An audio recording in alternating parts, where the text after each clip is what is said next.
नमस्कार दोस्तों, सोनी विजन में आपका स्वागत है। आज मैं आपके लिए इंटरेस्टिंग केस स्टडी लेकर आया हूँ। एक आगरा का आदमी था, उसने क्या करा, एक जूते बेच रहा था और बहुत बल्क में बेच रहा था। अब उस बंदे ने क्या करा, पूमा का जो ट्रेडमार्क था ना, रजिस्टर्ड ट्रेडमार्क, उसको जूतों के ऊपर यूज करा था। अंदर उसकी ब्रांडिंग, ऊपर पूमा की ब्रांडिंग, जिसके चक्कर में जूता 600-700 रुपए का बिक रहा था। अब वो कर रहा था B2B और B2C। उसके चक्कर में क्या हुआ, पूमा वालों ने उसको देख लिया, पकड़ लिया, नोटिस भेजा। नोटिस का उसने रिप्लाई नहीं करा, कोर्ट में केस चला गया। केस में पिटीशन पे फाइल भी नहीं करी उसने, कोर्ट में आया भी नहीं, तो कोर्ट ने उसके खिलाफ एक्स पार्टी पास कर दिया।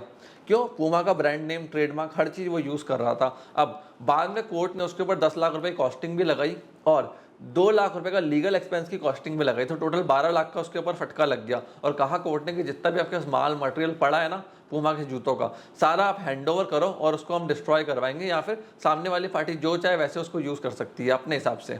अब एक चीज समझिए, मार्केट के अंदर है ना बहुत सारे फेक प्रोडक्ट्स इस समय बिक रहे हैं। अगर आप एक यूजर हो, नॉर्मल कंज्यूमर हो, तो पहली चीज पूमा, एडिडास, नाइकी, इनके वेबसाइट से बाय करो।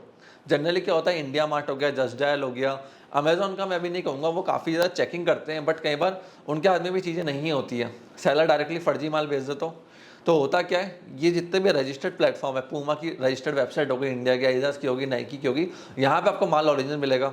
जस्ट डायल, इंडिया मार्ट पे हो सकता है चांसेस है कि काउंटर फिट्स मटेरियल आपको मिले। क्यों? क्योंकि बहुत सारे केसेस इनके ऊपर अभी चल रहे हैं कि वहाँ पे काउंटर फिट्स प्रोडक्ट्स को अपलोड किया जाता है और बेचा जाता है, मालूम ही नहीं पड़ता। ऊपर पूमा दिख रहा है, अंदर आप पैकेट खोलोगे, डब्बा खोलोगे, अंदर लिखा हुआ आगरा की पैकिंग, तो वहाँ से क्या होता है, फिर आपको दिखता है कि अरे भैया ये तो चोट हो गई। डब्बा खोलने के बाद अब 600-700 रुपये का जूता है, कौन माथा लगाएगा, कौन भिड़ेगा ब्रांड से जाके। और दिक्कत और क्या आती है मैं आपको बताता हूँ। आप एक डिस्ट्रीब्यूटर हो, रिटेलर हो, मैंने किसी से 1000 जूते ले लिए, उसने कहा पूमा के जूते हैं, मैं आपको मार्केट 5000 का रेट है, मैं 800 रुपये में दे रहा हूँ। अब बाहर पूमा दिख रहा है, मैं उठा के ले आया, मैं बेचने लग गया। पूमा वालों ने चेकिंग करना चालू करी, वो मेरे दुकान के ऊपर आ गए। अब मेरे दुकान के ऊपर आएंगे ना तो केस मेरे दुकान के ऊपर आके बना देंगे। अब उसमें दिक्कत क्या होती है कि भैया आप इन्वॉल्व हो गए, पार्टी डायरेक्टली बन गए। इसलिए हमेशा आपको बिल के साथ खरीदना है। आप किसी से बाय कर रहे हो, कोई आपको कह रहा है कि 4000 का माल मैं आपको 1800 में दे रहा हूँ, तो पहले तो रिकॉर्डिंग करो, फिर उससे इन्वॉइस लो, पक्का बिल लो। कल कोई आप पे छापा पड़ता है, कुछ भी होता है, काउंटरफिट माल आपके यहाँ से निकलता है, तो आप बोल तो पाओ ये कि मैंने इसको बनाया नहीं, I am not the creator, I am also the supplier. के बीच में मैं भी सप्लाई करने लग गया था, किसी और से लेके बेचने लग गया था इसी उम्मीद में कि ये ओरिजिनल प्रोडक्ट है, बट ये फेक था, मेरे को भी नहीं पता था।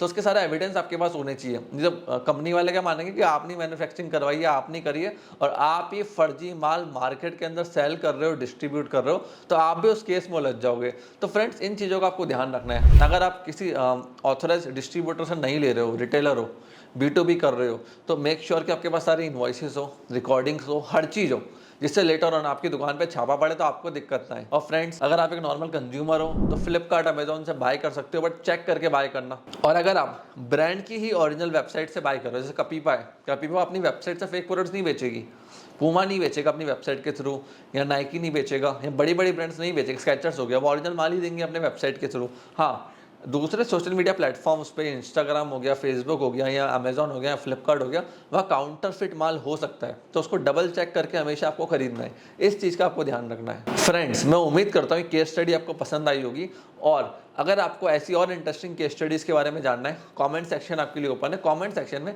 कमेंट करके आप मेरे से पूछ सकते हैं, या कोई भी डाउट है ट्रेडमार्क के रिगार्डिंग, किसी भी डाउट के रिगार्डिंग, आप कमेंट सेक्शन में कमेंट करके मेरे से क्वेश्चन पूछ सकते हैं। आपने इस वीडियो को यहाँ तक देखा, हम लोग अपने सपोर्ट दिया, उसके लिए धन्यवाद।